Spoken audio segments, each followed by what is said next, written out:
It's not in our hands. The Mishnah in Pirkei Avot says, Ein biyadenu lo miyusuri tzadikim v'lo mishalvat rishayim. It's not in our hands to understand why is it that the righteous will sometimes suffer. Why is it that the wicked will sometimes prosper? It's not in our hands. And we think about this teaching this particular week when we watched from afar the terrible massacres that took place in Mumbai, in which terrorists, in which murderers came in and murdered 183 people and injured many more, in which they murdered young and old. They murdered all sorts of people, whether it be local people or whether it be tourists, people from India and people from England and people from the United States and people from Canada and people from Australia and people from Germany and people from France, all for the crime of having been in Mumbai when these murderers were interested in killing others. It's not in our hands. There's not much that we can do in reaction. We can only think about the fact that the Talmud tells us that when we mourn, when we shed a tear, God counts every single tear that is shed for those who are righteous. And so when we cry and when we mourn, we show what we're supposed to show. And we show the pain that we're meant to be showing. But it's even more painful to contemplate the murder in a synagogue of a rabbi and his pregnant wife. To think of the fact that 6 people who came simply to a synagogue because they wanted to be connected to their religious and spiritual roots, that they were targeted and they were killed for the sin of having gone to a synagogue.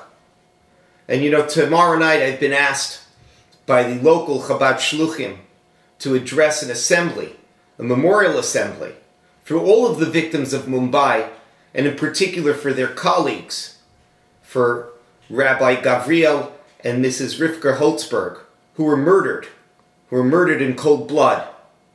And if it's not in our hands to understand suffering in general, it is certainly not in our hands to understand, as it is put in the book of Eicha, it is put in the book of Lamentations, Im yehareg b'mikdash Hashem kohen v'navi.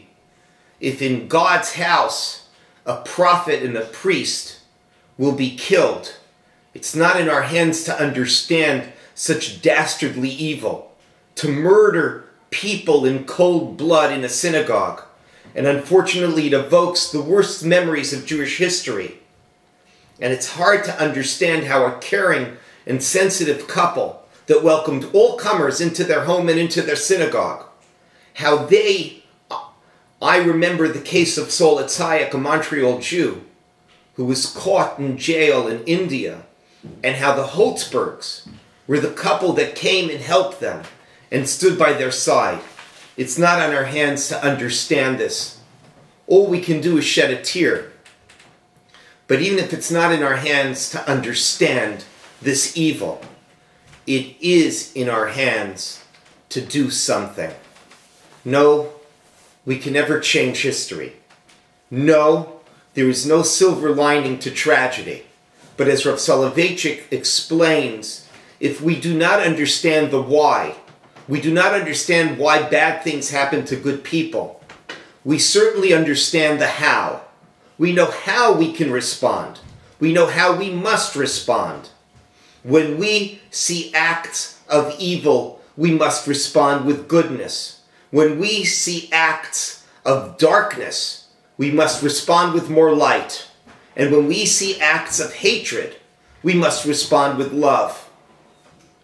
To see a young boy orphaned, the child of the Holtzbergs, to see 183 dead, we wonder what we can do.